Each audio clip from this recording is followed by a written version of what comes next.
Entonces, para comenzar, vamos a definir a un capacitor como un dispositivo que puede almacenar una separación de carga. Por ejemplo, dos placas planas paralelas que de alguna manera, por ejemplo, mediante una batería o una pila, nosotros hemos cargado la de arriba positivo y la de abajo negativo. O sea, es resumiendo lo que hemos dicho hasta ahora. Y recordando un poco lo que ya habíamos visto, lo que hace cada placa es generar un campo eléctrico en todo el espacio. El campo de una placa es sigma partido por epsilon cero. Lo calculamos nosotros primero usando un disco que hicimos en radio infinito y después lo hicimos calculando usando la ley de Gauss. Así que eso es. Enseguida, como tengo dos placas, el campo ahora es la superposición de los campos de cada placa. Entonces, en la parte de arriba, los campos son contrarios, y por lo tanto el campo es cero, y aquí abajo también el campo es cero. Pero entre las placas me da el doble de esto, así que el campo entre las placas es sigma partido por 2 epsilon 0. No, a ver, ¿por qué eso? No, este era por 2. Este sigma partido por epsilon 0. Eso. Ya, tiene que ser el doble. Muy bien, sigma partido por epsilon 0. Sí, este partido por 2 y este. Eso es entonces el campo que hay entre las placas. La pregunta mía es la siguiente. Si hay un campo eléctrico, entonces, ¿por qué hay una diferencia de potencial? Estas placas están a diferente potencial, una de la otra.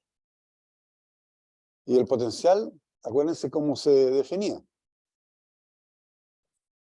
Así como el campo eléctrico se define como la fuerza sobre una carga de prueba positiva, dividida por la carga de prueba, ¿no es cierto?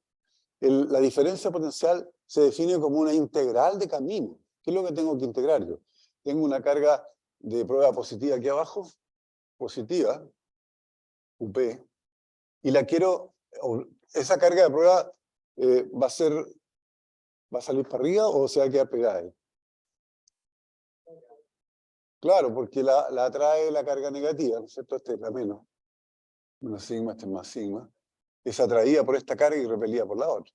Por lo tanto, si yo quiero forzarla a que se vaya para arriba, tiene que venir un agente externo aquí, y empujarla, una fuerza externa, empujarla hacia arriba, y ese agente externo va a hacer un trabajo.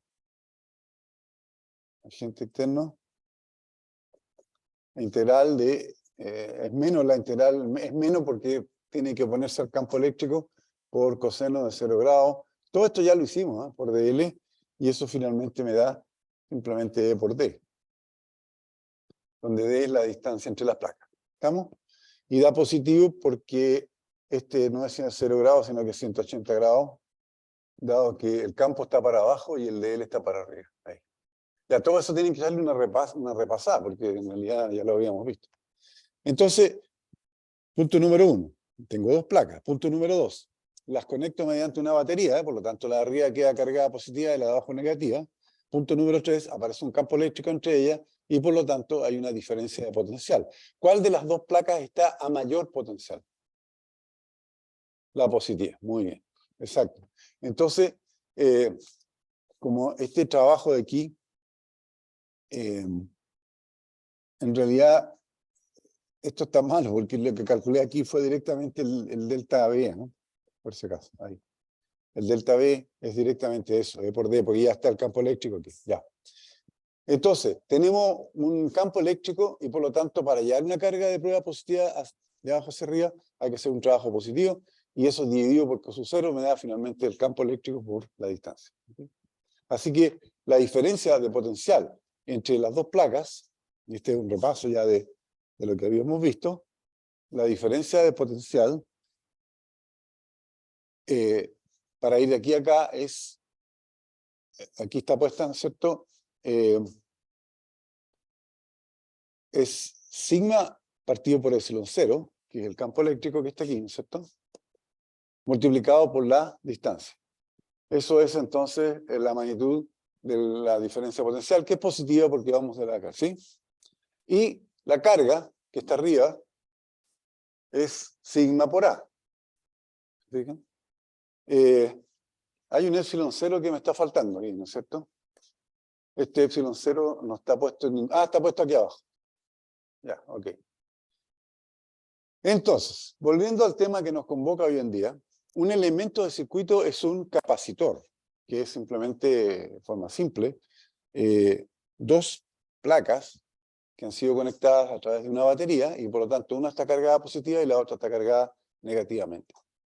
Una vez que eso ocurre, yo puedo sacar la batería y esta carga no tiene por dónde volver a su lugar de origen y va a quedar entonces el capacitor cargado. Tiene una diferencia de carga que se mantiene hasta que usted le dé alguna salida, lo conecte con un cable o cualquier cosa, o sea, cualquier cosa que pueda permitir que los electrones vuelvan a su lugar de origen. ¿Estamos? Ok, entonces la capacitancia de un capacitor es simplemente la razón entre Q y delta V en valor absoluto. Aquí estamos, en este caso es todo positivo porque estamos usando la carga de arriba y el delta V, vamos para arriba, así que es positivo. Pero fíjense ustedes que la carga está arriba y el potencial abajo. Así que esta propiedad, fíjense lo que pasa aquí, me queda sigma por A, sigma por D partido por epsilon 0, lo que está arriba es la carga y lo que está abajo es el campo eléctrico. Y la densidad de carga se simplifica. Tiene que simplificarse, porque lo que estamos definiendo es una propiedad del capacitor, que no tiene que ver con cuánta carga tenga. Si tiene el doble de carga, va a tener la misma capacitancia siempre. ¿Okay? ¿Estamos? Y el resultado depende solamente del área de las placas y de la distancia entre ellas, más esta constante epsilon 0, que es una propiedad del espacio-tiempo. ¿Quedó claro o no quedó claro?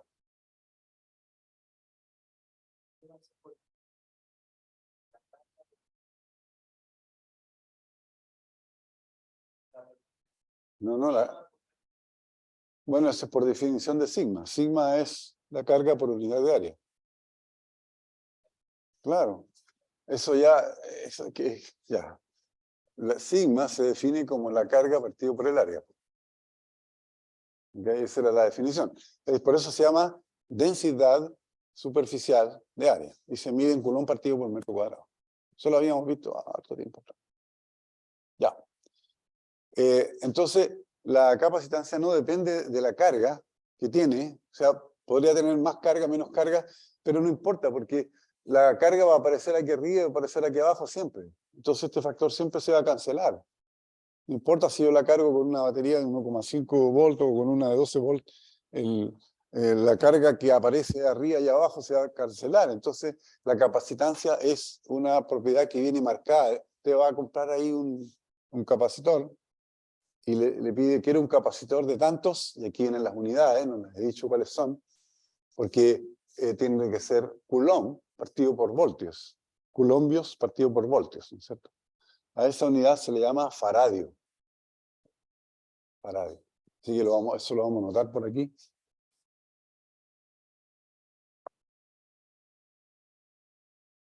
Oye, ¿a ustedes se les quedó uno de estos o no? ¿Este es de alguno de ustedes? Bueno, tenemos dos entonces. Ya, a lo mejor es de él. Ok. ¿Qué pasa ahora si, como ocurre con los capacitores de verdad, no hay vacío entre las placas, sino que hay un dieléctrico que impide justamente que la carga pase de una placa a la otra? Y un dieléctrico es un aislante, ¿cierto? Y aquí nuevamente aparece el condensador. Vamos. Ahí no se puede aplicar. Pero lo bueno es que uno puede medir por fuera cuánto cambia el potencial, porque yo siempre puedo poner un voltímetro ahí. Entonces, curiosamente, si yo coloco un material aislante, entonces esta constante epsilon 0 es una propiedad del vacío. Oye, compórtese bien. Pues.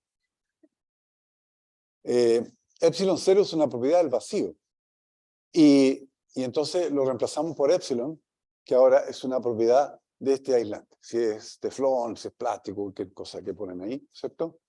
Y se define como el epsilon 0 del vacío multiplicado por una constante. Esta constante es la constante dieléctrica y es, como digo, una propiedad. Voy a mostrar algunos valores después.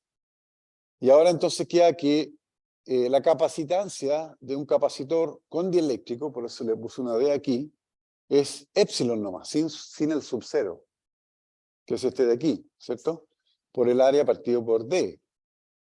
Y este se puede escribir como la constante por epsilon 0 por A por D. ¿Por qué volví a poner el epsilon 0 aquí? Porque resulta que esta parte de la fórmula corresponde a la capacitancia que tendría el condensador, el capacitor vacío. O sea, si estuviera vacío, tendría esto. Como tiene un dieléctrico, se multiplica por una constante K. Y de hecho, en cierta medida es bueno poner un aislante ahí, porque la capacitancia aumenta. Aumenta en 2, 3, 4, 5, dependiendo de los valores que están ahí. Vamos a ver entonces algunos valores de esto, creo que vienen aquí. Esta es una pequeña tabla de algunas cosas. Bueno, el vacío obviamente tiene una constante eléctrica de 1, porque aparece el puro epsilon 0. ¿Estamos claros? Y el aire es muy parecido al vacío, así que si ustedes tienen un par de placas en el aire, bueno, la constante por la cual tienen que multiplicar a una atmósfera, digamos, 1,0000059. O sea, algo le hace el aire, digamos, algo se polariza y aumenta un poquitito, digamos, la capacitancia, pero no es significativo. Si yo quiero hacer un capacitor comercial, qué sé yo, tengo que poner cosas como teflón, polietileno, mica, mylar. ¿Alguien sabe lo que es el mylar o Miller? ¿Alguna vez han visto en los equipos de emergencia que cuando alguien ha sufrido un enfriamiento y tiene hipotermia, y le ponen una cosa que es plateada, así como que fuera papel de aluminio? ¿Ah? Una manta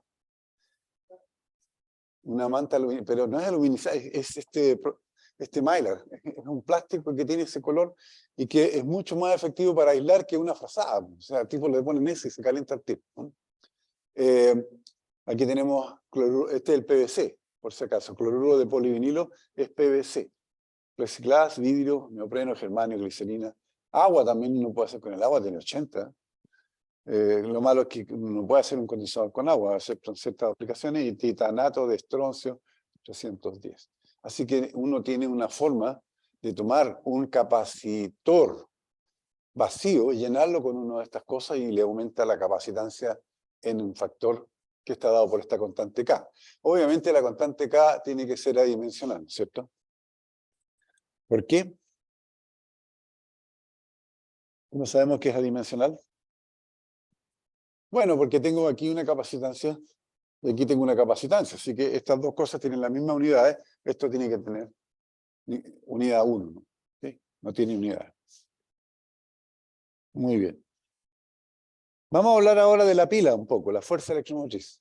Esto es algo medio misterioso, porque nadie sabe nunca cómo funciona una pila. No es simple, pero la primera pila la fabricó alguien. ¿Alguien se acuerda cómo se llamaba el tipo? Por algo le pusieron el nombre a la unidad de diferencia de potencial. Volta. Se llamaba Volta, era italiano. Y él se dio cuenta, él estaba estudiando que las patas de las ranas, el tipo era malo, descuartizaba ranas, ¿cierto? Le sacaba las patas y las colgaba ahí. Por eso él tenía unas tenazas así como pinzas, y que estaban hechas por casualidad de cobre y estaño, eran dos metales distintos por alguna razón. Entonces cuando él ponía esa cosa aquí, la pata de la rana, que estaba muerta hace tiempo, se contraía, curiosamente.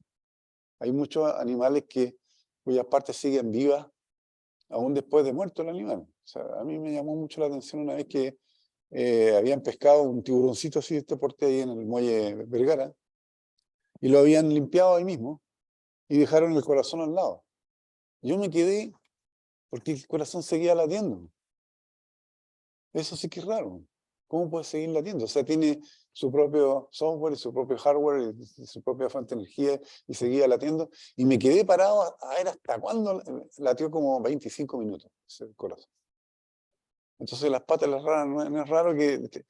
Entonces él pensaba que la rana tenía algún tipo de energía, pero de repente se empezó a dar cuenta que no era la pata de la rana, sino que eran estos dos metales que estaban en contacto aquí, que eran distintos. Entonces hizo pruebas poniendo discos de cobre y estaño, pero no pasaba nada porque los metales, si uno pone dos monedas, por ejemplo, de distinto metal, los metales están siempre, nosotros vivimos sumergidos en un océano de nitrógeno y oxígeno. Y el oxígeno se agarra de todo, o sea, todos tenemos oxígeno por todos lados. La superficie de la Tierra está cubierta con oxígeno. Y cualquier metal, cosa, siempre tiene una capa de oxígeno, aunque sea oro, plata, lo que sea. Hay moléculas de oxígeno. Entonces, no hay buen contacto. Y lo que hizo él es decir, aquí hace falta algo que pueda transmitir carga eléctrica. ¿Qué puede ser? Y puso paños empapados en ácido sulfúrico. El ácido sulfúrico es agua, ¿cierto? Con SO2 o CO3. Hay un H más y un SO3 menos. Corríjame si estoy mal, pero... Entonces, estos iones en solución se separan y pueden mover y llevar las cargas y mantener limpia la superficie para que no se oxiden. Entonces, ponía un disco de cobre, un paño con ácido sulfúrico, un disco de estaño, etcétera, etcétera. Y con eso tenía entonces, logró chispazos, logró diferencia. Aquí estoy creando electricidad. ¿De dónde viene esa energía? Viene del Big Bang, ¿okay? Porque cuando el Big Bang creó el cosmos, y después los quarks y los átomos, qué sé yo, la cuestión, se hicieron las estrellas, no supernovas, se explotaron y se generaron los metales pesados, y los metales pesados se repartieron por todos lados, y cuando se generaron los planetas llegaron aquí, y resulta que la Tierra tiene un núcleo de hierro y de níquel. ¿Okay? Y tenemos hierro y níquel aquí. Pero al crearse estos metales, sus energías de equilibrio de los electrones que tiene cada uno son distintas. Entonces, si yo los pongo en contacto íntimo, va a haber un flujo de electrones hacia acá, mientras existan los dos metales en contacto. Ahora, esto va a ocurrir, desgraciadamente, esto va a producir una reacción química y aquí se va a producir una capa de óxido, y por lo tanto esto no puede seguir para siempre. No porque se acaben los dos metales distintos, sino porque la capa de óxido simplemente no deja pasar la corriente. Y eso es lo que pasa cuando una pila se agota. No es que se le acabe el combustible, sino que se va formando esta capa de óxido hasta que ya no sirve más, hay que botarla. Se sulfata, exactamente, se sulfata. También, también. Ahora viene todo el problema de hacer baterías recargables, cómo hacer para que esa capa no se... Los teléfonos celulares tienen una tecnología extraordinaria, uno puede tener la batería, la puede recargar y tienen 1000 ciclos, digamos, de carga. Después ya suenan igual. ¿Okay? Muy bien. Entonces, a esto le llamaron fuerza electromotriz, lo cual no es un buen nombre, porque no se trata de una fuerza, es más bien una fuente de energía electromotriz. O sea, una pila o una batería es una fuente de energía que puede agarrar electrones de un lado y llevarlos para donde no quieren estar. Entonces, por ejemplo, ¿cómo se carga esto? Yo conecto esto, quita el lado positivo y el negativo. Lo que tiene aquí adentro, esta reacción química, inicialmente esto está descargado. Entonces, agarra electrones aquí y los fuerza a abandonar los hace pasar por aquí y los manda por acá. De manera que este capacitor se va, entre comillas, cargando, es decir, va generando una diferencia. ¿Hasta cuándo? Hasta que se establece un equilibrio entre estas dos cosas. Pero ustedes saben que estas pilas, cuando uno las va a comprar, dice, ¿de cuántos son? De 1,5 volts. Todas las pilas que uno compra son de 1,5 volts. Y las baterías de los autos son de 12 volts, etc. Uno sabe cuál es. Entonces, si esta es de 1,5 volts, esta extracción de electrones de aquí y llevarlos para acá va a ocurrir hasta que la diferencia potencial aquí sea de 1,5 volts. Voy a tener 1,5 volts de diferencia potencial y esta FEM de aquí ya no puede empujar más porque ya no le da para vencer la diferencia potencial. Muy bien. ¿Alguna pregunta? ¿Qué es lo que dice ahí? Entonces, ahora, ¿cómo hace esto? La FEM genera un campo eléctrico dentro de un conductor. Prohibido. ¿Se acuerdan nosotros que habíamos demostrado que el campo eléctrico dentro de un conductor es cero? ¿Y cómo ahora yo estoy poniendo ahí que el campo eléctrico, bueno, recuerden que esto es en el equilibrio. Pero cuando esto está ocurriendo, esto está sacando electrones, no estoy en equilibrio, sino que aquí hay algo que está forzando a salir del equilibrio a estos electrones y a traerlos para acá. Noten ustedes que esto no es una fuente de carga, porque la carga que apareció aquí es la misma que salió de acá. Solamente esta es una fuente de energía, por eso debería llamarse fuente de energía electromotriz. Pero el nombre casa, porque FEM se puede también leer así. La vamos a llamar FEM. Eso es lo que usan todos los libros. Entonces genera un campo eléctrico dentro del conductor, sacando los electrones hasta que, digamos, el valor de esta FEM es igual a la diferencia potencial acá. Ejemplos son las baterías y las pilas. Muy bien. Vamos a definir nosotros el valor de la FEM. Y el valor de la FEM es el trabajo que hace esto, para el trabajo, o sea, fuerza por distancia, para sacar estos electrones de aquí y llevarlos aquí, dividido por la carga que fue transferida. El trabajo dividido por la carga. ¿Cierto? Y se mide en voltios, puesto que aquí tengo joules partido por coulomb. Nos da exactamente la misma unidad que tiene la diferencia de potencial, voltios. ¿Cierto? Entonces, se mide en voltios, al igual que la diferencia potencial, y un voltio es un julio partido por un coulombio. Estamos traduciendo al castellano ahora, ¿cierto? Julio partido por un coulombio. Por ejemplo, la mayoría de las pilas son de 1,5 volts, mientras que las baterías de automóviles son de 12 volts. Hay una cosa que todavía no hemos visto, que cuando ustedes enchufan algo aquí, en realidad dicen que tengo 220 volts, pero eso es una manera muy simplista de ver las cosas. El 220 es un valor medio, ¿no? Pero lo que tengo ahí es un voltaje que está oscilando 50 veces por segundo, entre más 311 y menos 311 volts, y el 220 es un valor medio del cuadrado de eso. Así que, pero no hemos visto todavía energía, y no creo que alcancemos a ver si vamos así como vamos. Ok, entonces, resumiendo, tenemos ya dos elementos de circuito que son interesantes. Un capacitor que permite entonces almacenar una separación de carga, y vamos a ver también energía. Y otro elemento de circuito es una FEM. Una FEM es cualquier fuente de energía electromotriz. ¿Sí?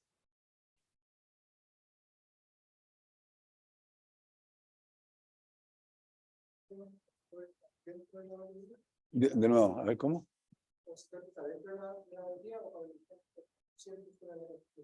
No, claro, está afuera, es otro elemento de circuito. Es un elemento distinto. Igual que cuando, no sé, usted le pone su batería al celular, pues si usted lo abre, adentro, tienen por ahí marcado, se puede saber el tiro por la unidad, porque dice microfarad. Entonces uno sabe que eso es un capacitor. ¿Sí? Y hay capacitores y hay, bueno, que sería, en el caso del celular, sería la batería de la...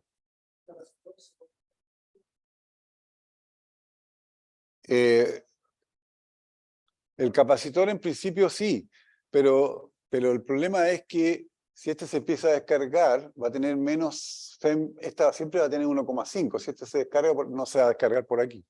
Lo podría descargar, pero por otro circuito a través de un resistor, por ejemplo, no a través de la batería. Pues no se la va a poder, ¿no? Porque este ya tiene los 1,5 volts. Y si ¿cómo podría lograr yo que estos electrones vuelvan acá? No pueden, porque ya aquí tienen 1,5 volts, no pueden volver. ¿Se fija? Ya este les dio y ya los separó y ahí quedaron. Y de hecho, la FEM impulsará electrones hasta que la diferencia potencial entre las placas sea igual a la de la FEM. O sea, hasta que yo tenga, si este es 1,5 volts, hasta que tenga una diferencia potencial de 1,5 volts aquí arriba. Pero lo que vamos a hacer ahora, esto está así en valor absoluto. Pero ahora lo que vamos a aprender es que uno puede relacionar las subidas y diferencias de potencial en un circuito recorriéndolo. O sea, lo vamos a recorrer. Vamos a partir de un punto cualquiera, por ejemplo, en el cual nosotros vamos a definir ahora que el potencial es cero ahí. Siempre el potencial es cero en el infinito, ¿no es cierto? Pero yo lo puedo definir arbitrariamente, aquí le vamos a llamar cero. Y lo vamos a recorrer así, el circuito. Y cada vez que pasemos por un elemento del circuito, vamos a ver qué pasa con la diferencia potencial. A ver, por ejemplo, ahí están... oiga, atento. Hola. Claro, vamos a recorrer así. En realidad podíamos hacerlo así también, es arbitrario. Pero si lo recorremos así, yo llego aquí, el potencial es 0, 0, 0, 0, y cuando atravesamos esto, el potencial aumenta en 1,5 volts. Porque aquí vamos de negativo a positivo. Aquí llegamos a 1,5, ¿ok? Y a través de estos conductores no pasa nada porque estamos suponiendo que aquí no se pierde ni se gana energía. Y aquí está la zona de alto potencial, así que desde aquí hasta acá el potencial empieza a bajar hasta llegar a D y volver a 0. Cuando yo doy un circuito completo y llego al punto de partida, obviamente tengo que llegar al mismo valor del potencial. ¿Estamos?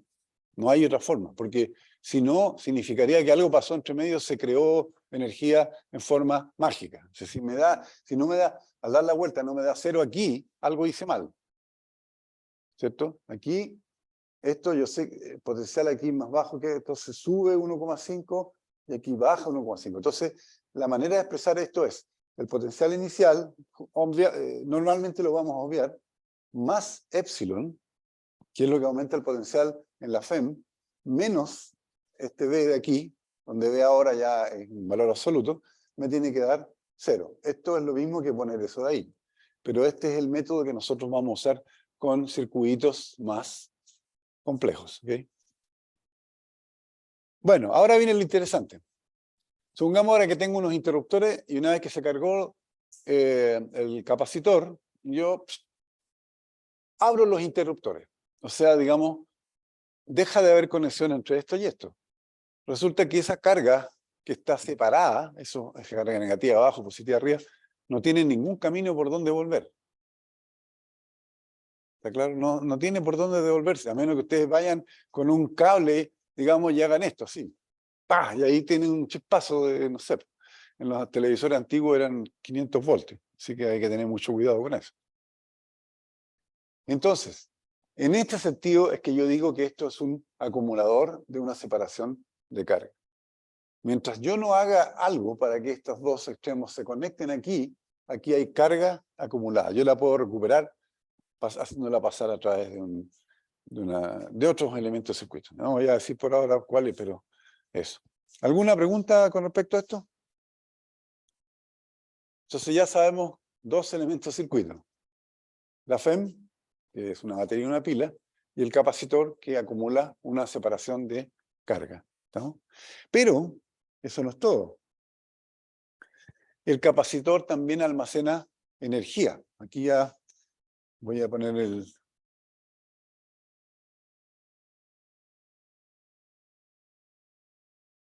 el capacitor también almacena energía. ¿Cómo sé yo que almacena energía? Aquí vamos a hacer un pequeño cálculo, ¿cierto? Con una integral, porque para calcular el trabajo, supongamos que esto está inicialmente sin carga, ¿cierto? Aquí olvídense de esta Q que aparece aquí, no hay carga. Y en el T igual 0 yo cierro el interruptor y empieza a pasar corriente, porque entonces esta batería va a empezar a agarrar electrones y tirarlos para acá. El primer electrón es gratis, porque no tiene ninguna oposición, va a llegar y va a pasar aquí. Pero los siguientes electrones que van llegando aquí van a ser, digamos, repelidos por los electrones que ya han ido llegando antes, ¿cierto? A medida que se va llenando la micro, ya los otros ya empiezan a hacerse así para que no suba más. Entonces, para calcular cuánta energía hay almacenada aquí, yo tengo que calcular cuánto trabajo hizo esto desde que estaba vacío el condensador hasta que quedó cargado. Y eso lo hago de esta manera. El trabajo va a ser la diferencia potencial, que es función de la carga. Por supuesto, a medida que aumenta la carga aquí, esta diferencia potencial va aumentando desde 0 hasta llegar a un valor final. ¿Sí? Por eso le puse B de Q de Q. Pero yo tengo una relación. ¿Cómo esta variable está relacionada con esta? ¿De qué manera? A través de la capacitancia. Porque la capacitancia es Q partido por B. Entonces, este V que aparece aquí es Q partido por C. O sea, la capacitancia nos permite relacionar el potencial, la diferencia potencial, con la cantidad de carga que está pasando. ¿Qué significa este de Q? Significa una pequeña cantidad de carga que va a pasar de aquí para acá cuando el potencial es B.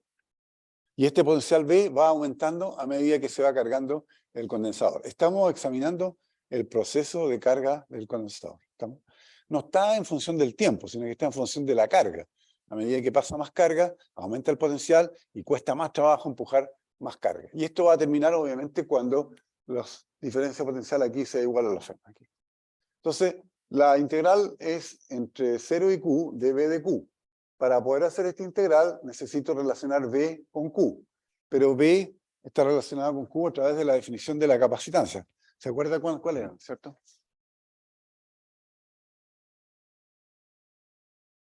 Q partido delta B. C igual a Q partido por B. Aquí estamos entendiendo que B en realidad es la diferencia, estamos un poco simplificando la notación, ¿cierto? Q partido por B. Entonces, en cada instante, la diferencia de potencial es Q partido por C. Por eso que aquí puedo poner que B es Q partido por C. Pero C es una constante porque es una propiedad del capacitor. Entonces ahora yo puedo hacer la integral. La integral de Q es fácil de calcular. ¿Cuánto vale? Entre 0 y Q mayúscula. Q mayúscula al cuadrado medios. Sí, ¿no es cierto? Ya. Entonces tenemos aquí Q cuadrado medios partido por C. ¿Sí? Si ustedes calculan esto, las unidades tienen que ser de trabajo. Aquí tengo V multiplicado por carga. Así que Ah, y ahí, profe, voltios son Joule partido por Coulomb son Joules. Así que estos son trabajo, trabajo, trabajo, trabajo. Esto es trabajo. Y como hay esta relación entre Q y V, y también entre Q mayúscula y V final, entonces yo también la puedo escribir como C, aquí hay un cuadrado de más, CB cuadrado, y esta fórmula me parece rara. ¿No?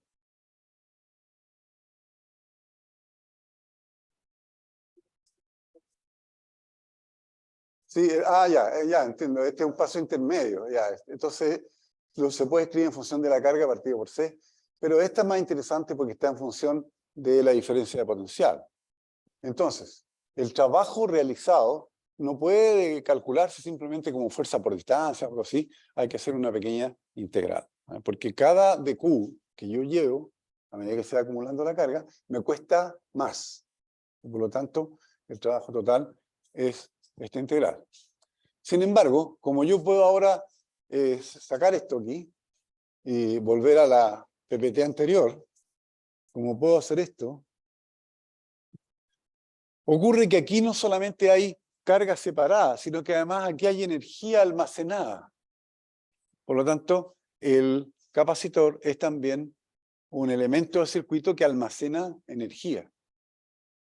Pero no es igual que una batería, porque esa energía la va a soltar y la va a soltar de un viaje si le pongo un conductor ahí.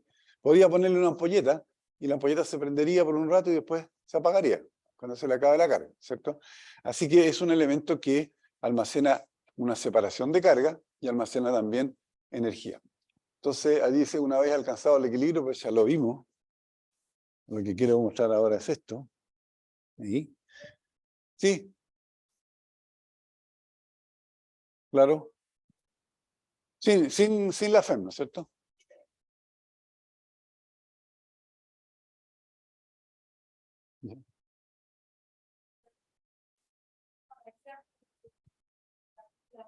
Claro, la ampolletita se prendería por un tiempo y después se apagaría. Porque al final, cuando ya haya equilibrio entre esto y esto,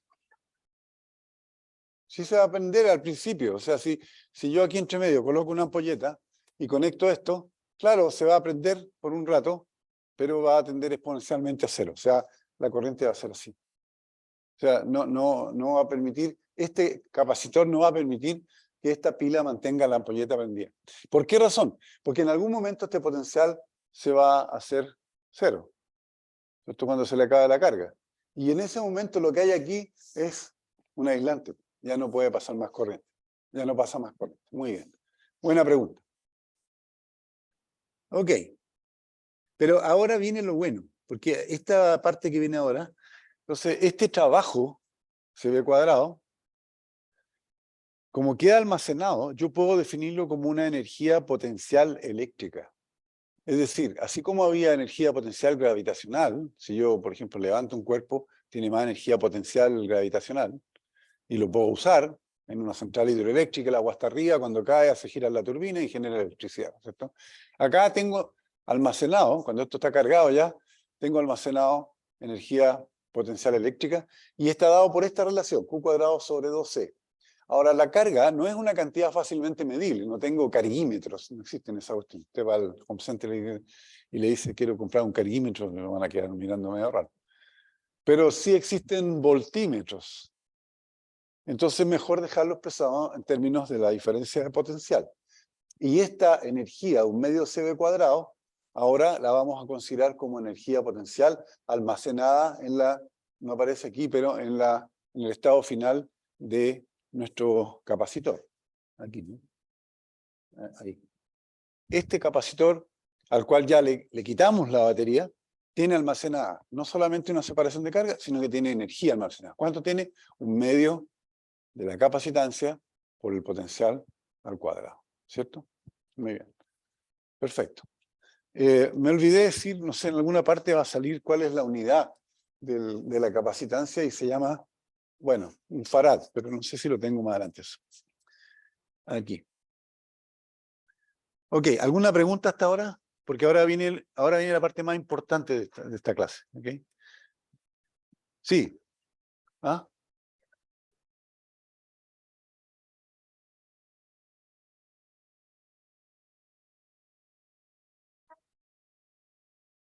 Ah, ya. Impedía el paso de la carga de un lado para otro. Impide que, porque si usted pone dos, imagínense, tiene dos placas aquí. Y si Son ahora la quiere miniaturizar eso, quiere hacer un condensador chiquitito, es muy fácil que esas dos placas realmente se topen y se descargan.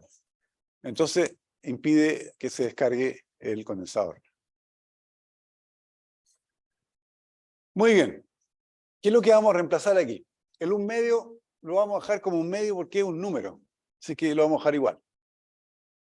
La capacitancia, ya la habíamos calculado nosotros, dependía solamente del área de las placas y de la distancia entre las placas, ¿cierto? Podría haber aquí también una constante eléctrica acá, ¿cierto? Debería haber una constante eléctrica porque todos los capacitores reales tienen dieléctrico. Y esta diferencia de potencial es simplemente producto del campo por la distancia, E por D. Entonces tengo un medio, epsilon 0, A partido por D, por E de esto al cuadrado. Entonces lo que vamos a hacer ahora es juntar en un paréntesis todo lo que tenga que ver con la geometría del capacitor, que es el área y la distancia entre las placas, ¿no? Aquí. Y vamos a dejar aquí todo lo que tenga que ver con el campo eléctrico y las propiedades eléctricas del vacío. ¿Qué podría ser A por D en un condensador? Voy a recordar qué es lo que es eso, ¿no? Tiene un condensador de placas aquí, tiene dos plaquitas, ¿sí? El área es A y la distancia es D. ¿Qué sería A por D entonces? No, A multiplicado por la distancia. Es un volumen. ¿Volumen de qué? Esa es la buena pregunta. ¿El volumen de qué? No hay nada. Bueno, hay un dieléctrico, pero si está vacío no hay nada ahí. ¿O sí? Hay un campo eléctrico. Exactamente. Es el volumen donde hay campo eléctrico.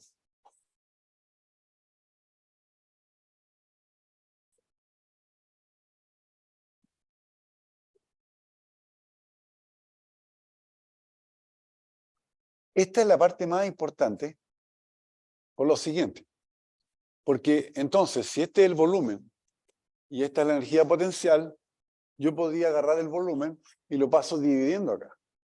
Si tengo la energía potencial dividida por un volumen, ¿cómo llamarían ustedes a eso? Si yo tengo que en cierto volumen hay una energía potencial y lo divido por el volumen, ¿a qué correspondería eso? No, pero la energía potencial la estamos dividiendo por el volumen ahora. No, tengo esta energía, ¿no es cierto? Aquí, esta es la energía. Pero este volumen, aquí lo voy a pasar dividiendo acá. Entonces me queda energía partido por volumen. ¿Cómo llamaríamos a eso? Un poquito más preciso. Usted podría ir a trabajar en la Densidad.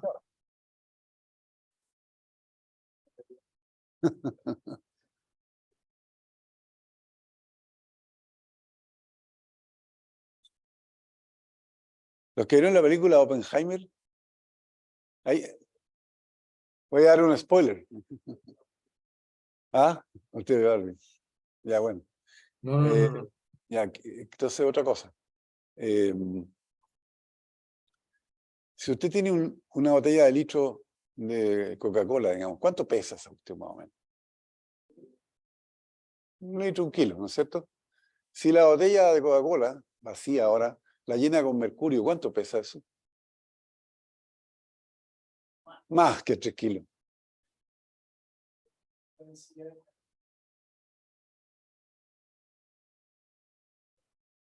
Por ahí va, pero la primera palabra está bien. No, pues no. La energía es la densidad volumétrica de energía, porque en el fondo voy a tener joules, y como pasé dividiendo el volumen acá, son joules por cada metro cúbico. Es la densidad de energía potencial eléctrica. O sea, ¿cuánta energía, joules, tengo yo en el espacio vacío? Porque este podría ser un condensador vacío, guardada ahí. Y eso es lo que tengo acá. Eso es la U minúscula sub E, que es la energía potencial partido por el volumen, y eso vale 1/2 de cuadrado. Y se mide, por lo tanto, en joules partido por metros cúbicos. Pero lo importante de esta relación que acabamos de deducir acá es que es válida no solamente para un campo eléctrico dentro de un capacitor, es válida para cualquier región del espacio donde haya campo eléctrico. Esto significa entonces que el campo eléctrico contiene energía. El campo eléctrico es energía. Y la densidad de energía es esa, 1/2 de epsilon 0 por el cuadrado. Imagínense ustedes, por ejemplo, una onda electromagnética que va viajando, cuando ustedes hablan por celular, ¿qué es lo que creen que está yendo de dónde para dónde? De aquí para allá, de allá para acá. Energía, exactamente, energía en forma de campos eléctricos. Pero estoy diciendo la mitad de la historia, porque la otra parte de la energía va como campo magnético. No hemos llegado todavía ahí. Entonces, lo bueno que hemos hecho hoy día es tomar un elemento de circuito que es muy simple, un condensador vacío más encima, y hemos dicho, mira, para cargar esta cuestión con carga Q, se requiere un trabajo. Y ese trabajo tiene que ver, es simplemente un medio de la capacitancia por la diferencia de potencial al cuadrado, ¿cierto? Y como eso se puede escribir de esta manera, yo puedo dividir por el volumen, y aquí me queda entonces la energía potencial, que es el trabajo hecho por la pila, dividido por el volumen, y me queda 1/2 de epsilon 0 por E cuadrado. Esta fórmula es muy importante de aquí para adelante, porque dice lo siguiente: en cualquier región del espacio donde hay un campo eléctrico, hay energía. ¿Cuánta energía? Bueno, 1/2 de epsilon 0 por E cuadrado, joules o julios por metro cúbico. ¿Estamos? Puede ser dentro de las placas condensador, es un caso. Puede ser la energía del campo eléctrico que va, la perturbación del campo eléctrico que viaja de su celular a la antena que está allá y que vuelve. ¿Ya discutimos alguna vez por qué los celulares se llaman celulares? La primera clase, ya. Así que el que se olvidó, se olvidó. ¿Ah? ¿Por qué los celulares se llaman celulares? ¿Ah? Por célula, exactamente. Porque el gran invento de los finlandeses fue que, claro, no pueden tener un teléfono celular que llegue de aquí al otro lado de la ciudad, porque sería mucha potencia. Pero entonces ponen una red de antenas y cada antena divide el mapa en células, que abarcan más o menos unas 2 cuadras, unas 4 cuadras, una cosa así, ¿cierto? Va a depender de la señal. Y entonces lo inteligente del sistema es que las antenas conversan entre ellas. Y dice, oye, va un tipo que va a salir de mi región. Ah, yo lo tomo, dice la celda al lado. Y pasa usted y usted no se da ni cuenta y sigue hablando, pero ahora está hablando con la antena de allá. Entonces, todo el mapa está dividido en celdas y cada celda tiene su antena que conversa con las otras. Eso es lo magistral del teléfono celular. Pero lo que está viajando en el aire es energía. Por eso que la pila se le gasta. ¿Okay? Además de la pantalla y los jueguitos, toda esa cuestión. Pero básicamente porque está mandando energía y la antena de allá está recibiendo energía. Entre otras cosas, los celulares no tienen generadores, digamos, si que se corta la luz, la antena se cae, ¿no? Hasta que yo sepa. O sea, puede que tengan una batería. ¿Ah? ¿Perdón? Sí, sí, porque somos un cuerpo que está a diferente temperatura que el cero absoluto.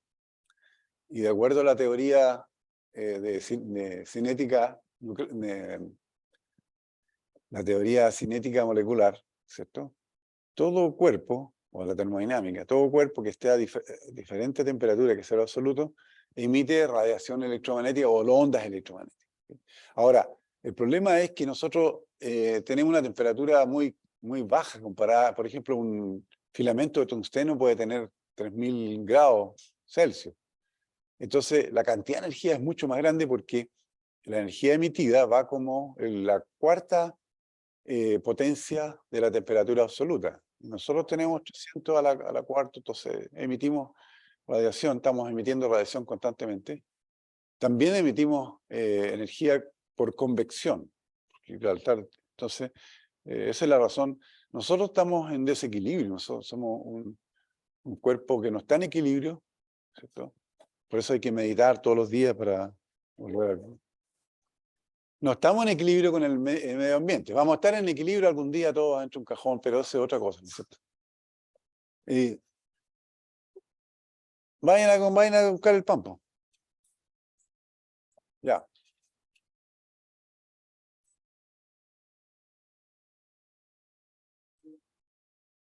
Voy a buscar el mío. ¿Recreo?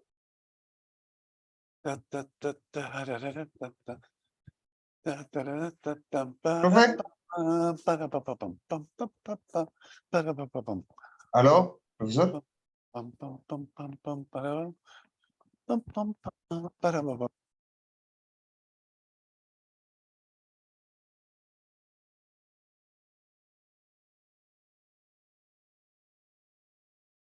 ¿Aló, profe?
Vamos a comenzar la segunda parte y voy a mostrar los símbolos que se utilizan normalmente en los diagramas para representar a estos elementos de circuito, ¿cierto? Para la FEM se representa con dos barritas, una más corta que la otra, la más corta es la negativa y la más larga es la positiva. Generalmente esta de aquí se hace más gruesa también para que se note más. Los electrónicos usan otro símbolo, el capacitor son dos barritas iguales, pero los electrónicos hacen una de estas así como curva, no sé, nosotros vamos a usar la de los físicos que es esa. Y ahora vamos a introducir un tercer elemento que es un resistor, que ya hemos conversado sobre él, por ejemplo, un filamento de tungsteno de las antiguas ampolletas que disipan energía en forma de calor, o las resistencias que están dentro de los calefactores, de los hervidores, etc., ¿no? Todos estos elementos se denominan pasivos porque no hacen nada como los transistores, que sí. Bueno, vamos a hablar primero de la corriente convencional. Eso es una cosa importante porque nosotros hemos hablado durante todas estas clases de que los metales tienen los electrones de las capas externas en forma libre, se liberan del átomo y andan vagando por todo el metal. Así que un pedazo de metal, un alambre, es una gigantesca molécula en realidad. Y estos electrones están en movimiento siempre porque son objetos cuánticos realmente y son los que le dan al metal todas sus propiedades, inclusive las propiedades mecánicas, por ejemplo, de la resistencia a la tensión, porque uno estira un alambre de hierro, los electrones se meten entre medio y dicen no, ¿okay? Y eso es lo que aguanta. Las propiedades eléctricas, por ejemplo, porque los electrones se pueden mover, entonces yo puedo usarlos para conducir electricidad de un punto a otro, son todos los cables que nosotros usamos, estamos llenos de cables. Sin embargo, por uno de esos azares del destino, la corriente se descubrió mucho antes de que se conociera el electrón. Y se dio como convenio de que los portadores de carga, los que llevaban la corriente, eran positivos. O sea, metimos las patas en eso y después ya era demasiado tarde para cambiar. Así que seguimos considerando al electrón negativo y cuando nosotros decimos una corriente, vamos a suponer que hay unos portadores imaginarios que son positivos, que se están moviendo por un lado y que los electrones no existen. ¿Okay? Vamos a decir, la corriente eléctrica convencional, por convenio, son, digamos, cargas positivas que se mueven para allá. En la realidad lo que estamos viendo es la otra cosa, estamos viendo electrones que se mueven para el otro lado, pero eso es la realidad física. ¿Okay? Así que de aquí para adelante, cuando nos refiramos a la corriente convencional, es la que se inventó antes de conocer al electrón, suponiendo que los portadores de carga son partículas cargadas positivamente. Muy bien, entonces esto sería una corriente convencional. La definición de corriente está aquí.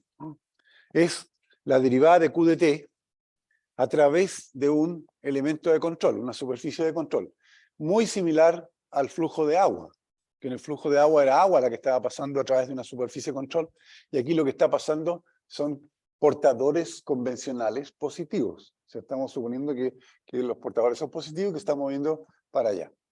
La unidad de corriente, que sería Coulomb partido por segundo, se llama amperio, o ampere, y se pone con una letra A, ¿cierto? Y corresponde a un Coulomb por segundo. Un amperio es una corriente bastante grande, pero en las casas uno tiene los fusibles, todo eso, para 10 amperios. Así que entre toda la corriente que circula por los artefactos, etc., uno puede tener 10, y si tiene varios tableros, también puede tener más en distintos circuitos.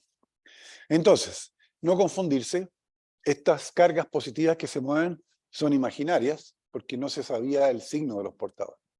Pero cuando tengo una corriente convencional en esa dirección, los núcleos positivos están quietos y son los electrones los que van para el otro lado. El efecto que se genera es exactamente el mismo, ¿cierto? Porque si ustedes llevan carga positiva para allá, bueno, acá va a quedar negativo por déficit y acá se va a cargar positivo.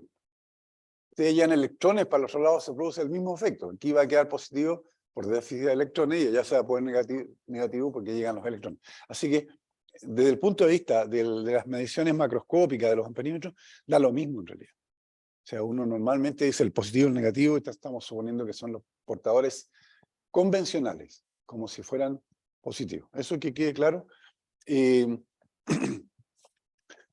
Y vamos a hablar un poquitito de qué es lo que pasa cuando el conductor está en equilibrio. El campo eléctrico adentro, ustedes saben, es cero. Pero los electrones de conducción, en este modelo muy simplificado, se puede considerar como que están chocando al azar con los núcleos positivos, porque está el núcleo positivo y los electrones de las capas externas. Entonces, los electrones libres, choca para allá, choca y están en un constante movimiento, como si fueran las moléculas de un gas, digamos, pero estos son electrones. Como el movimiento es aleatorio, entonces en cada intervalo de tiempo hay una cantidad similar de electrones que van por un lado y otros que van para el otro, así que la corriente en equilibrio vale cero. No hay campo eléctrico, no hay corriente, pero los electrones sí están en movimiento. Y están en movimiento simplemente porque estamos a temperatura diferente del cero absoluto. Por lo tanto, todo se está moviendo adentro, los átomos están vibrando, etc. O sea, el hecho de que estemos a cierta temperatura implica movimiento molecular al azar. Esto que no tenemos un curso de mecánica estadística, pero me tienen que creer. Así que, en realidad, cuando uno tiene un cuerpo que está a diferente temperatura, hay movimiento molecular, siempre. Digamos que el movimiento molecular es mínimo a 0 grados. Kelvin. Muy bien, y ahora si yo coloco un campo eléctrico acá, miren, fíjense que estas velocidades medias, no se sabe, pero son del orden de 1.000.000 de metros por segundo. 1.000.000 de metros por segundo, o sea, son 1.000 kilómetros en un segundo. No es despreciable. Pero están, en realidad, este es un modelo muy simplificado, porque como dije, los electrones no son bolitas, sino que son en realidad ondas. Objetos cuánticos que están distribuidos en el espacio, así que es difícil de... No lo puedo decir en castellano porque no tenemos nosotros, ni en inglés tampoco, ¿cierto? En latín. Porque no tenemos nosotros... a ver. Pero ¿cómo? Si yo lo prendí. Ah, la batería. Sonamos. ¿Habrá alguna batería por aquí? Voy a pegar una llamadita.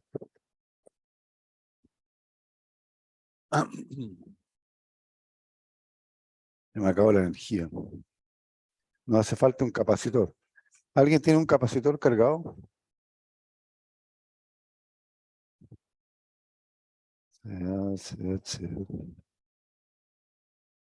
Oficina P.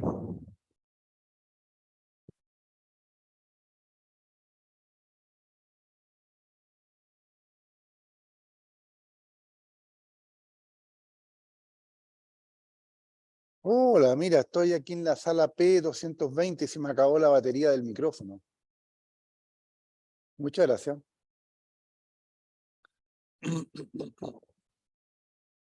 Bueno, entonces, quedamos que es curioso, pero estas bolitas que aparecen en realidad son los enlaces metálicos que mantienen la estructura del metal y las propiedades mecánicas y eléctricas. Todas las propiedades químicas también están todas metidas en estos electrones de conducción.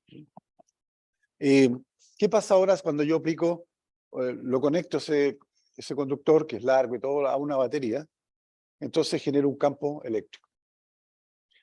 Y el campo eléctrico va a crear una corriente convencional en la misma dirección, porque recuerden que los portadores convencionales son positivos. ¿No? Así que para nosotros poner un campo eléctrico... Ahora, ¿puede haber un campo eléctrico dentro de un conductor? Nos habíamos quedado que era cero. Pero es cero en equilibrio. Si yo lo conecto a una batería, ya no está en equilibrio. Entonces, aquí lo que tenemos... ¡Hola! Aquí está.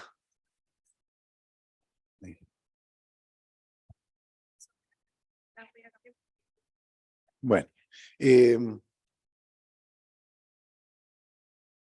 En cambio, la fuerza sobre el electrón, la fuerza de este campo eléctrico, es menos que por E. O sea, los electrones se van a mover para el otro lado. Digamos que al movimiento aleatorio ahora hay que sumarle un movimiento hacia acá. Y por eso que ahora las líneas punteadas están como corridas hacia la izquierda. ¿Se fijan? Portadores convencionales en la dirección del campo, pero en realidad los electrones en la dirección contraria.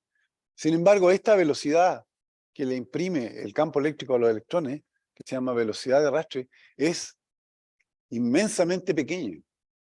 Si ustedes no podrían creer lo chica que es. Es más o menos del orden de, aquí no está todavía puesto, ¿no? Son más o menos décimas de milímetro por hora. O sea, no es la velocidad de los electrones finalmente lo que va a llevar la corriente, sino que es el campo eléctrico lo que lleva la energía. Bien, entonces aquí están representadas las dos cosas. Está representado el campo eléctrico que genera la batería dentro del conductor. Está la corriente convencional, suponiendo que los portadores fueran positivos, y el verdadero movimiento de los electrones que va hacia allá. ¿Sí? Y no sé cómo se abre. ¿Cuál? La velocidad de arrastre y la velocidad...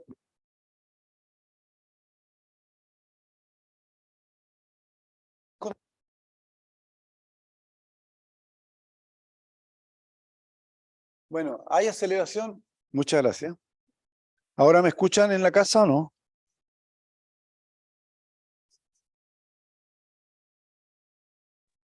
Sí, se escucha, profe. Sí se escucha, profe, ya. Listo, muchas gracias. A ver, de nuevo la pregunta era...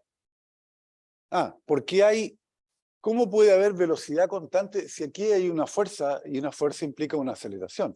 Y claro, los electrones aceleran y chocan, aceleran y chocan, aceleran y chocan. Es como si yo tuviera una tabla con puros clavos y tiro una bolita y la bolita... Entonces al final la velocidad es constante. Esa es la cuestión. Y esa es la velocidad que finalmente produce la corriente. De aquí nosotros vamos a recordar lo que estudiamos sobre el flujo. ¿Se acuerdan que teníamos un volumen de largo delta X y un área de la superficie de control?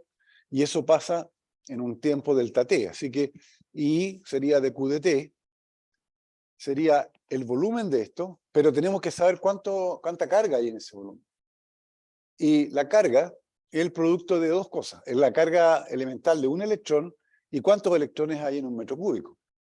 Por eso que aparece este N minúsculo aquí, que es el número de electrones por metro cúbico que hay, y es una característica de cada metal. Cada metal tiene su número dependiendo de su valencia y cosas por el estilo. Pero lo interesante de esto es que yo separo el volumen en un dx por A, un delta X chiquitito por un área aquí, ¿no es cierto?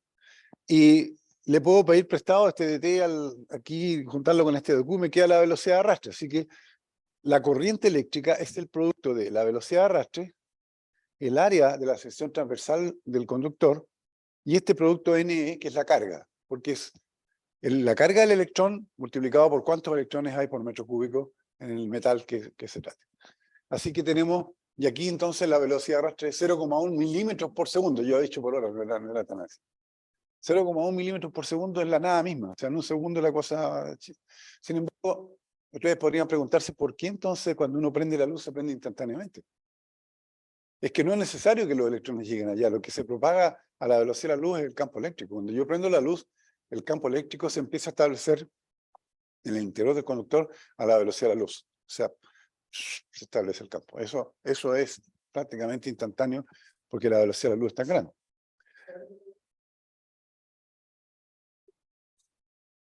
Muy pequeño. No, lo que pasa es que a esa velocidad de a las 6, que es en direcciones aleatorias, a la larga es una corriente cero. Entonces no contribuye. Esas velocidades tan grandes, de 1.000.000 de metros por segundo, no contribuyen porque están distribuidas por igual para la izquierda y para la derecha. A eso hay una velocidad que sí es sistemáticamente aplicada, que es esta velocidad aquí. Por lo tanto, solo esta velocidad es responsable de la corriente, la otra se cancelan, digamos, estadísticamente. Pero muy buena la pregunta.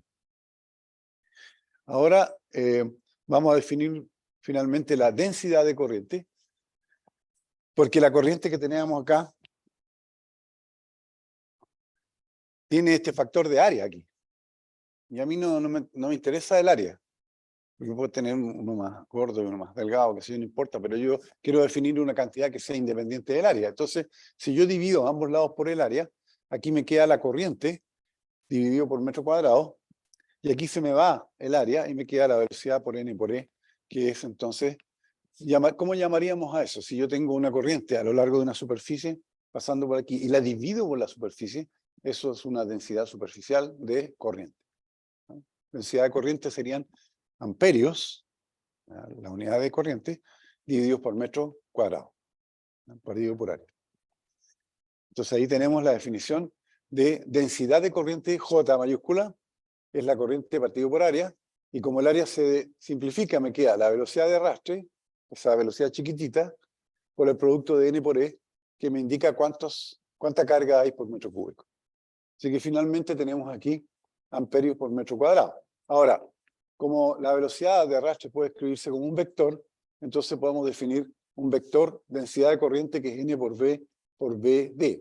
Esta ecuación va a ser importante, o esta cantidad, la densidad de corriente va a ser importante cuando veamos la ley de Ampère. O sea, por eso la estoy definiendo ahora, para que no los pille de sorpresa en ese momento. ¿Okay? Bien, tenemos la corriente y tenemos la densidad de corriente. Y ahora vamos a ver lo que se opone a la corriente. Entonces, en la mayoría de los conductores, las magnitudes J y E son proporcionales. O sea, si yo aumento al doble el campo eléctrico, aumenta al doble la densidad de corriente. ¿Okay? Y eso es equivalente a decir que si aumenta al doble la diferencia potencial, aumenta al doble la corriente. Entonces, se define para estos materiales una cantidad que es una propiedad de cada metal, que es el campo eléctrico partido por J, y esto se llama la resistividad, que no es la resistencia todavía, ¿cierto? Entonces, uno puede ver que las resistividades varían en muchos órdenes de magnitud. Por ejemplo, para los metales, la resistividad es chiquitita, 10 a la menos 6, 10 a la menos 8. Aquí voy a introducir una unidad que se llama ohm, que mide la resistencia multiplicado por metro.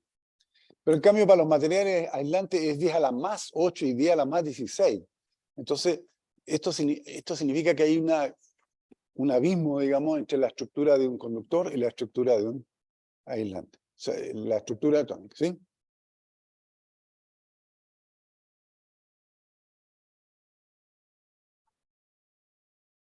Claro, exactamente. Es como si tuviera un cable de un metro. Por ejemplo, claro. Y lo multiplico por esta unidad ohm, entonces me da la resistividad.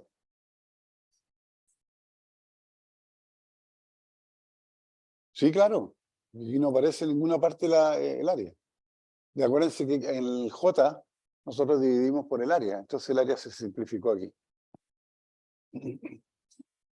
Va a volver a aparecer el área cuando definamos la resistencia del conductor, pero bueno. Entonces, ahora vamos a definir lo que usted quiere, la resistencia de un conductor, porque ahora sí que el área empieza a ser importante. Lo otro, la ecuación anterior, es una ecuación microscópica, o sea, se refiere al campo en un punto y a la densidad de corriente en un punto dado dentro. Es microscópico, es para un elemento de volumen chiquitito. Pero yo quiero en realidad algo que caracterice, como decía su compañera, a un cable que tiene tantos metros, que tiene tal grosor, etc. Y eso es la resistencia eléctrica. Y la resistencia eléctrica, muy simple de definir, es el potencial que yo coloco y por la corriente que produzco. Entonces, por ejemplo, si yo coloco aquí 1,5 volts, va a circular una cierta corriente por aquí dependiendo de la resistencia de esta ampolleta que está aquí. Pues si pongo una ampolleta de mayor wattaje, digamos, de mayor potencia, tiene una resistencia mayor, entonces voy a tener una corriente más chica, obviamente, para el mismo potencial. Si nosotros escribimos esta resistencia en función de la resistividad, porque acuérdense que el potencial, siempre una diferencia potencial es campo por longitud, y la corriente aquí es ρ por, ¿qué más era? Por L partido por A. Entonces finalmente esto me queda ρ por L partido por A, esto es la resistencia, ahora sí, como decía usted, de un cable que tiene un cierto grosor especial y un cierto largo L, que está aquí, ¿no? El L viene de aquí del voltaje. Entonces L es el largo del conductor y A el área de la sección transversal.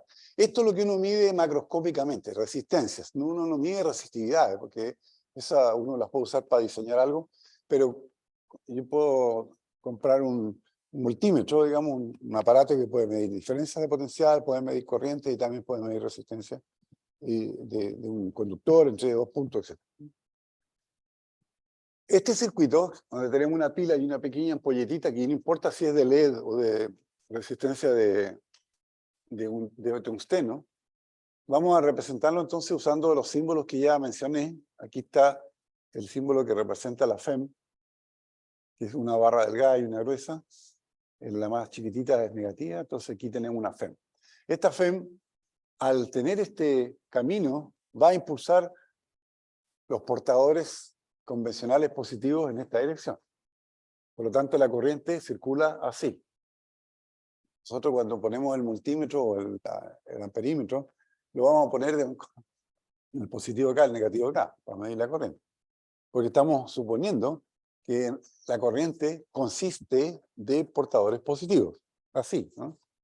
Pero ustedes saben en su interior que si yo les pregunto microscópicamente qué es lo que hay adentro, en realidad son electrones circulando en dirección contraria. ¿Estamos?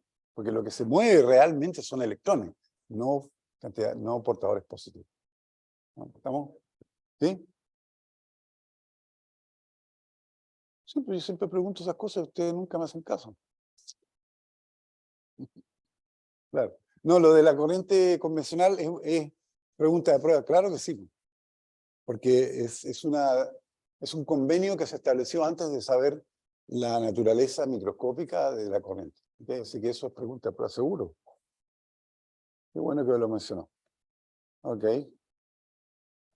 Entonces, ocurre que, volvamos un poquito atrás primero, ¿ok? Ocurre que la caída de potencial, o digamos la diferencia potencial en una resistencia, se puede calcular de esta fórmula, porque es, pasando el I para acá, me da B igual I por R.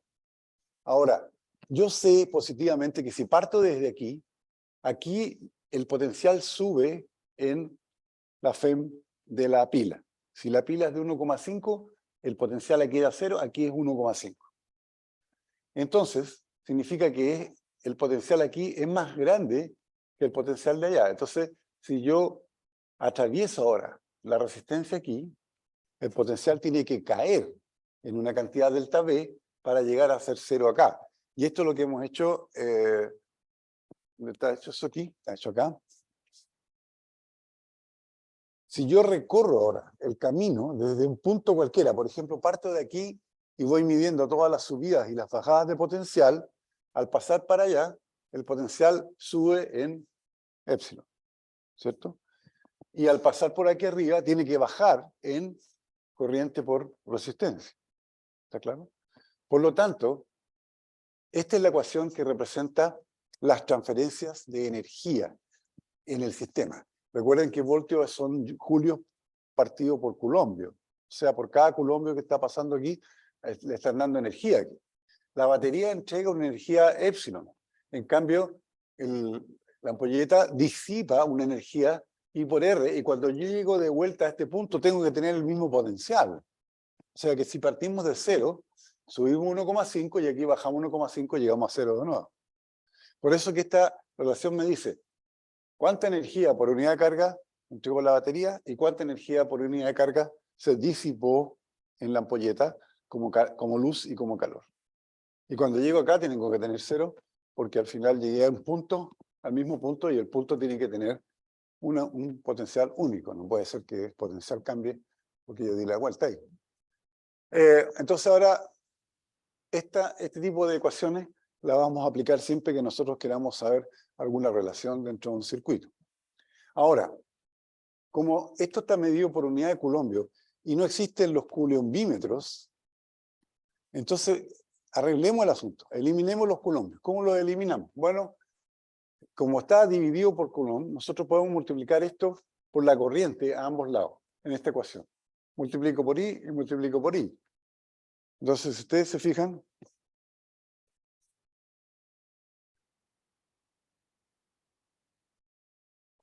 la ecuación original era esta, ¿cierto?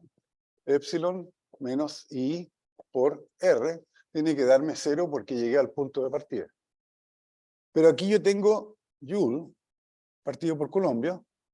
Aquí tengo joules partido por segundos. Bueno, aquí todo esto me tiene que dar también en voltios, así que son joules partido por Coulomb y todas estas cosas se llaman voltios, ¿no?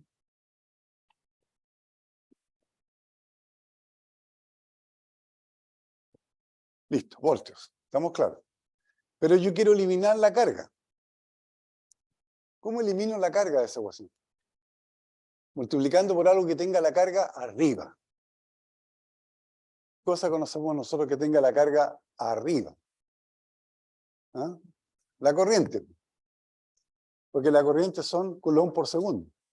Entonces agarro esta ecuación y la multiplico a los dos lados por I. Y me queda E por I. E por I menos I, ¿cierto? Por I por R. Y entonces aquí miren lo que pasa aquí. Estos son julios partidos por coulombios, multiplicado por coulombios partido por segundos. Y se me eliminan los coulombios. Me queda julios partido por segundos. ¿Qué cosa es eso? ¿Cómo se llama la energía por unidad de tiempo? Watt, muy bien, eso es la potencia. La potencia. Y la potencia es lo que usted quiere mirar cuando va a comprar un artefacto, lo que sea. O sea, esta estufa, por ejemplo, tiene 2 kilowatts. Significa que son 2 kilowatts, si lo tengo prendido una hora, son 2 kilowatt hora. Y un kilowatt hora en este momento está como a 200 pesos, así que son, yo ya sé que eso, ¿eh? 2.40, y lo multiplico por... ¿Cómo sabe usted eso? 240 pesos cuesta el kilowatt prendido durante una hora, ¿cierto? Entonces, si yo tengo esa estufa prendida 10 horas, son 2.400 pesos. Y si lo multiplico al día, digamos, si lo multiplico por 30, ya me está dando 30.000 pesos en pura estufa. Siempre que no me apliquen el castigo de sobreconsumo de invierno y toda la cuestión, porque ahí me duplican el costo. ¿Sí? Pregunta. ¿Ah? 30 por 2.000 te da 6.000, ¿no? 30, 60.000. 60.000. A ver, ¿cómo fue la cosa? Ya, entonces lo que hemos hecho aquí, para eliminar, digamos, el factor carga, que no me interesa cuando se trata de plata, digamos, multiplicamos ambos lados por la corriente y nos queda esta ecuación. La FEM por la corriente menos R por I cuadrado es 0. Esta es la potencia que entrega la batería, o sea, ahora está por unidad de tiempo, julios por unidad de tiempo, y esta es la potencia disipada en ampolleta en forma de calor y de luz, ¿cierto? Es que aquí está explicado eso, y está de nuevo el circuito repetido. O sea, pero veamos un poquito más acerca de un detalle esto de acá. ¿Por qué se agotan las baterías? Como se acaba de agotar esta batería de acá. No es que se le acaben los materiales a la batería, sino que va desarrollando la pila no es una FEM ideal. Tiene también una pequeña resistencia interna, es obvio, porque está hecha de materiales que tienen resistencia. Y esta, al principio, cuando la pila está nueva, es despreciable. Cuando la pila se empieza a agotar, entonces esta resistencia interna va aumentando a medida que la pila se agota. La vamos a despreciar a menos que se indique lo contrario. O sea, los problemas van a ser siempre con pilas nuevas, ¿sí? Pero ¿por qué se agota? Resulta que entre medio de los dos materiales que tienen que estar en contacto con un electrolito, se va formando una capa de óxido, de sulfato, lo que sea, que se sulfatan, ¿cierto? Y esa es aislante. Por lo tanto, no deja pasar la corriente y ya la pila hay que botar. A menos que sea de las recargables, pero ahí hay un proceso que hace pasar la corriente para el otro lado y desarma ese sulfato y entonces la vuelve. Eso es lo que hacen los teléfonos celulares y todas las cosas que se pueden cargar. Entonces, de aquí para adelante, si es necesario, nosotros podemos considerar que la pila es la FEM más su resistencia interna. Si yo tuviera que considerar esta resistencia interna, entonces no puedo ignorar esta R de aquí, cuando hacemos el recorrido. Vamos a partir del punto A, B, C, D, y vamos a volver a A de nuevo, y me tiene que dar 0. Si partimos de 0, me tiene que dar 0 aquí. Entonces, cuando yo paso aquí, pasan dos cosas. Entonces, se agrega una FEM epsilon, su potencial aumenta en epsilon, pero aquí al tiro, dentro de la batería, hay un menos I por R. Y después aquí hay menos I por R mayúscula. Y vean ustedes que la corriente sí es la misma en todo el circuito. O sea, no hay acumulación de carga. La corriente no puede ser más grande aquí que acá, porque entonces la carga se acumularía. La carga solo está circulando. Y en ese caso, la ecuación que hemos escrito quedaría así. La FEM menos I por R, o sea, todo esto es la pila ahora, una pila de verdad. Es la FEM menos el producto de I por R, la resistencia interna, menos I por la otra R, siendo la corriente la misma porque es el mismo circuito. ¿Vamos? Y fíjense que yo puedo factorizar aquí por I, y me queda que esto es equivalente a una resistencia más grande, ¿no? O sea, lo único que he hecho al dejar que la pila se agote es aumentar la resistencia y por lo tanto, si aumenta la resistencia, disminuye la corriente, porque finalmente la corriente es epsilon partido por la suma de estas dos cosas. Nosotros vamos a llamar a esta configuración en que hay dos resistores por los cuales pasa la misma corriente. Vamos a decir que este está en serie con este de acá. ¿Okay? Por eso se llaman las resistencias, se dice que las resistencias están en serie, puesto que por las dos resistencias pasa la misma corriente aquí. La corriente que pasa por ambas resistencias es la misma y las resistencias se suman. Se dice que las resistencias están en serie. ¿Estamos claros con eso? Ya podría ponerle otras aquí, un montón de ampolletitas así todas en serie. Por todas ellas pasaría la misma corriente y, por supuesto, esa corriente ahora sería epsilon partido por R1 más R2 más R3 más R4, R5, toda la resistencia de las ampolletas. Sí.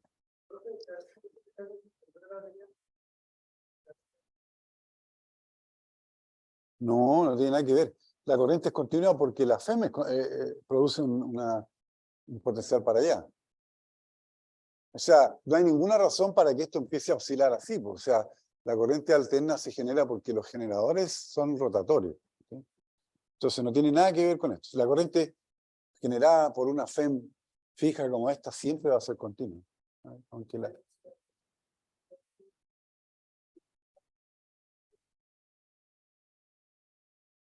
No, no. Lo que estoy diciendo yo es lo siguiente. A medida que la pila se va gastando, esto va aumentando. Esto va a depender solo de la reacción química que está dentro. Entonces,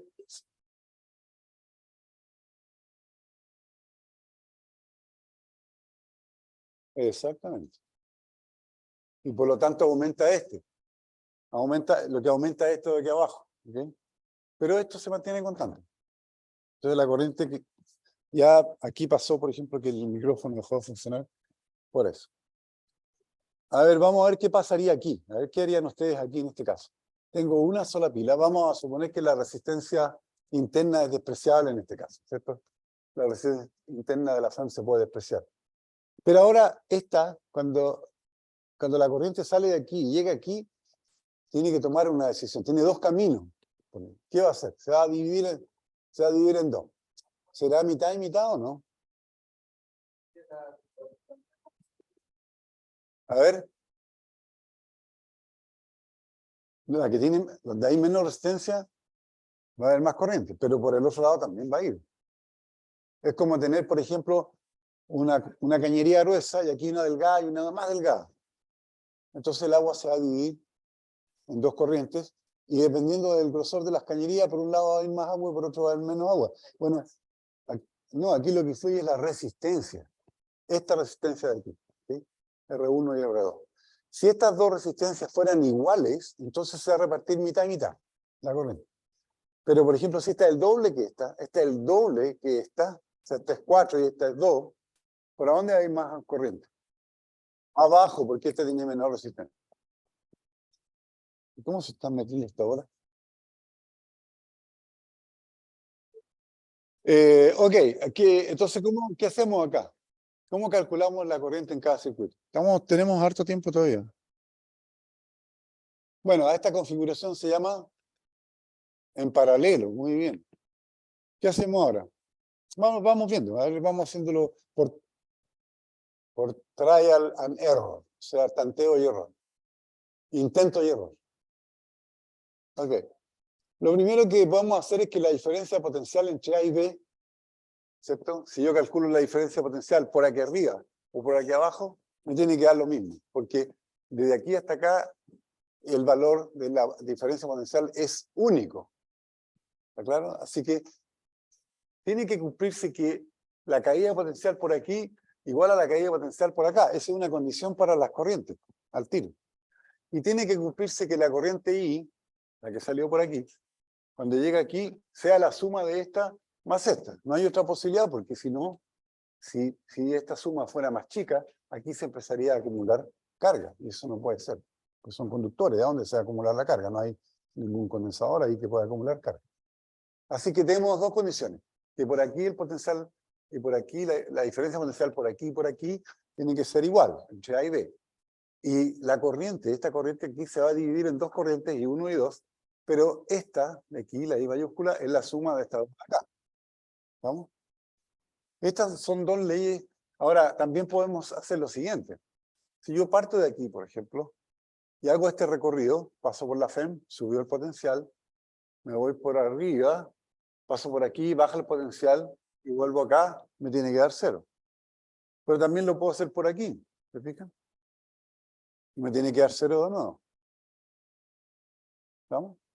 Entonces puedo calcular con esas cosas las dos corrientes y la corriente I con esas condiciones. Esas se llaman las leyes de Kirchhoff. Kirchhoff, ¿cierto?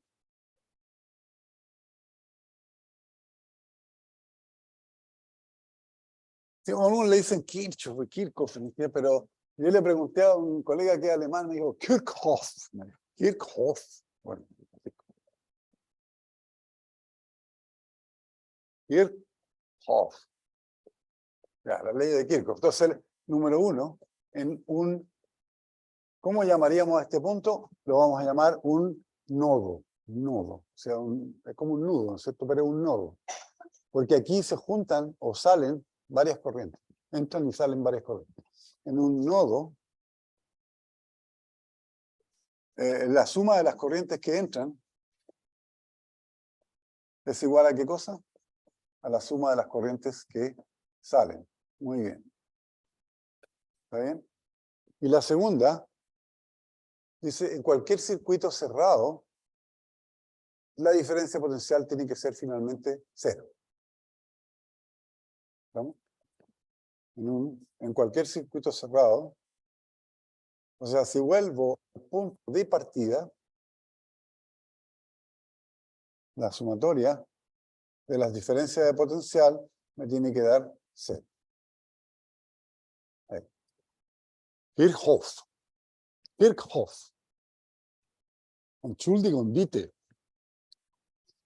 1, 2, 3, 4.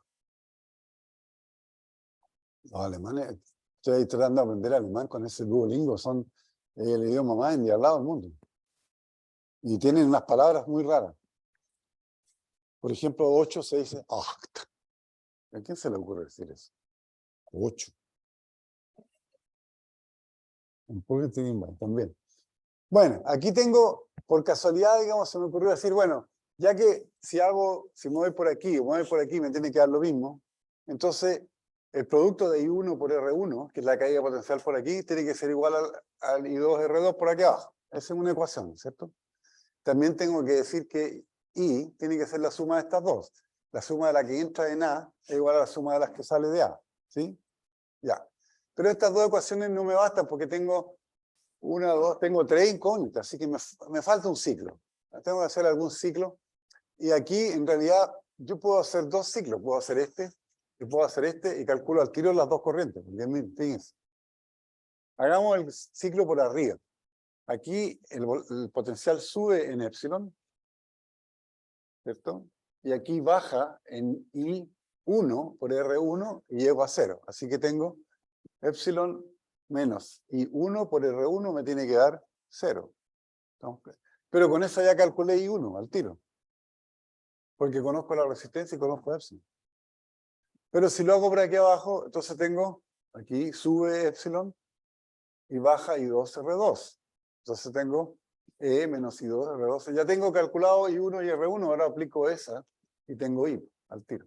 Así que tengo que I1 vale epsilon partido por R1, I2 partido por R2, y la corriente total es la suma, y me queda epsilon por 1 sobre R1 más 1 partido por R2. Esto es lo que se llama entonces una conexión en paralelo, que es la que uno pondría, por ejemplo, en una guirnalda de un árbol de Pascua. ¿Por qué? Porque si las pongo en serie, voy a bajar, cada una de las ampolletitas va a compartir un pedacito menor, digamos, de la FEM.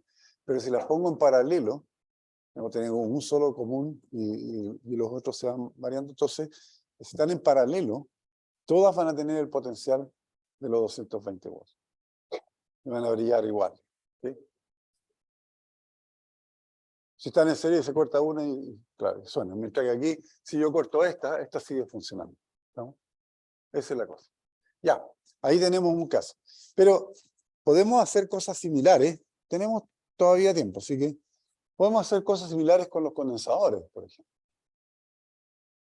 Considera ahora un circuito hecho de capacitores. ¿Okay? Dice condensador en alguna parte, ¿no? No, ya. Entonces conocemos las capacitancias C1, C2 y conocemos la FEM. Y en algún momento los conectamos y esto se carga y llega al equilibrio finalmente. ¿Dónde va a haber más carga? ¿En C1 o en C2? ¿De qué dependes? Recuerden que para este caso ahora lo que interesa es la carga, no la corriente. O sea, la corriente va...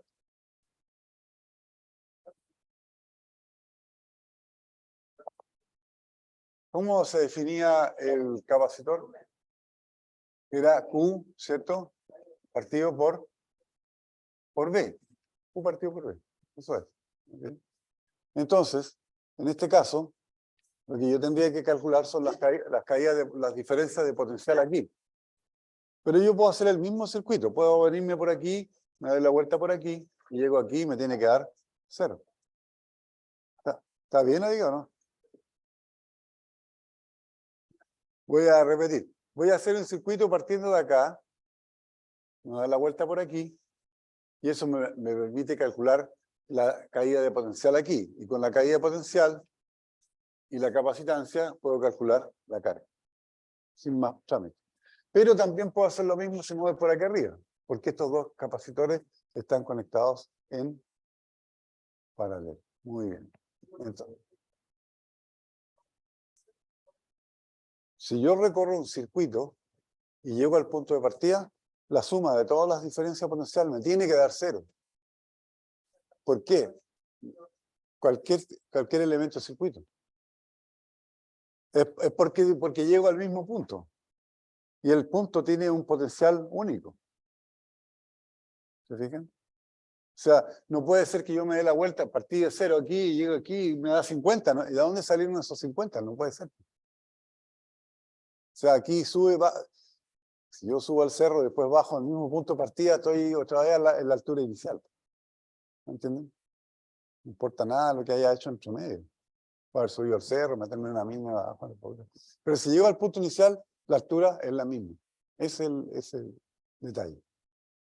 Entonces, aquí también se cumple, como siempre se cumple, que si yo parto de un punto, hago un circuito y llego al mismo punto, la suma de todas las subidas potenciales y las bajadas potencial tiene que darme 0.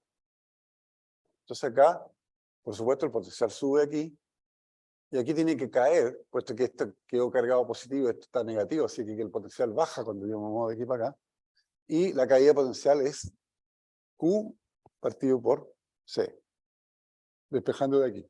Entonces, por ejemplo, para el capacitor de arriba, yo tendría epsilon, ¿cierto? Y arriba una caída de potencial igual a Q1 partido por C1, y eso me da 0. Por lo tanto, la carga arriba, Q1, la puedo despejar de aquí, me da C1 por epsilon. Ahí. Eso es lo que está puesto aquí, ¿no? Epsilon menos B1 igual 0, y también epsilon menos B2. Aquí me faltó ponerle igual 0. Pongámosle el 0 al tiro.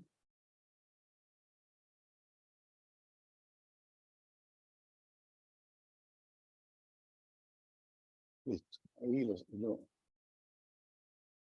Ok, entonces, por lo tanto, fíjense que el epsilon tiene que ser igual a la caída potencial aquí en valor absoluto, y también a la caída potencial. La caída potencial aquí, aquí y este de aquí también son todas iguales en valor absoluto, excepto que aquí cuando vamos para allá sube pero cuando vamos para acá, baja. Y así cuando llegamos aquí, entonces, usando la definición que está allá, ¿no es cierto? Finalmente llegamos a que la carga en el capacitor 1 es C1 por epsilon y la carga en el capacitor 2 es C2 por epsilon. Y la carga total que se transfirió a los dos capacitores, dale con los condensadores, aquí vamos a arreglar de nuevo. Vamos a dejar listo para el próximo año.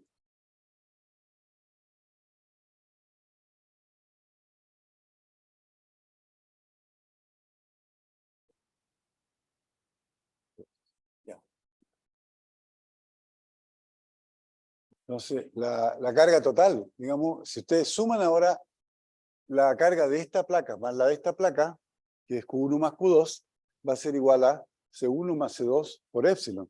De manera que yo podría reemplazar los dos condensadores por uno solo que tuvieran la suma de estas dos capacidades de aquí. ¿Okay? Eso se llama entonces capacitores en paralelo. No tengo acá los en serie, lo pueden hacer en el taller, ¿cierto? Y fin de la clase 6.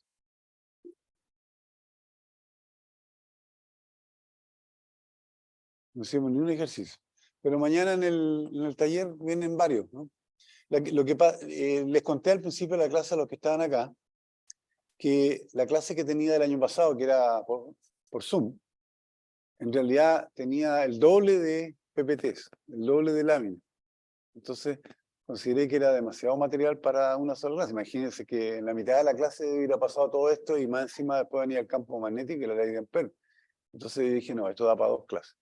Así que por eso que esta salió un poco corta, pero hay muchos conceptos acá que ustedes tienen que saber para lo que viene en el futuro. ¿Okay?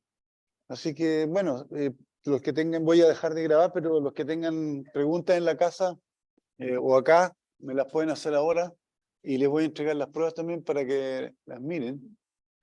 Pero de eso podemos conversar, ¿ah? Porque hay más o menos 2/3 del curso les fue bien, digamos, tuvieron buenas notas, pero hay algunas personas que les fue mal. Entonces, yo estoy preocupado por eso, porque esta prueba en realidad estaba bien construida, o sea, no era una prueba muy... Pablo Acevedo, ¿está? Pablo Acevedo. Maximiliano. Valeria. Ah, no vino. Renzo, Di Luca. Renzo. Por acá, profe. Personas que no les fue muy bien, yo les sugiero que agarren esta prueba y la resuelvan completa, ¿eh? Porque lo van a necesitar para el recuperativo. Jonathan. Jorge Ledesma. Se las pueden llevar, las pueden mirar con calma, compararlas con la pauta, y si tienen alguna cosa, me lo comentan en la próxima clase.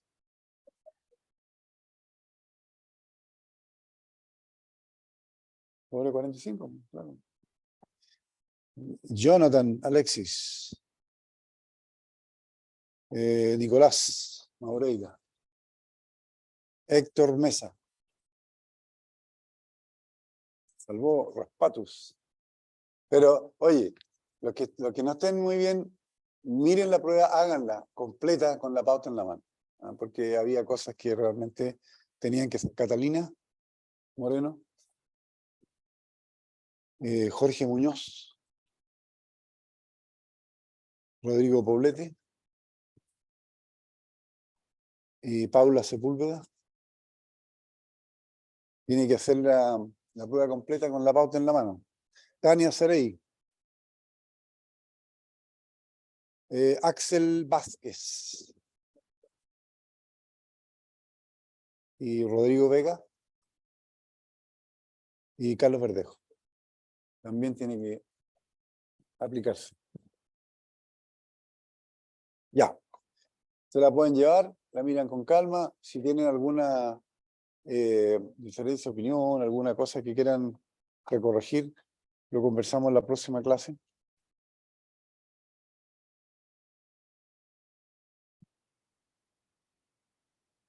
Chao, que esté bien. Vamos a desarmar esto. Ya, buenas noches en la casa.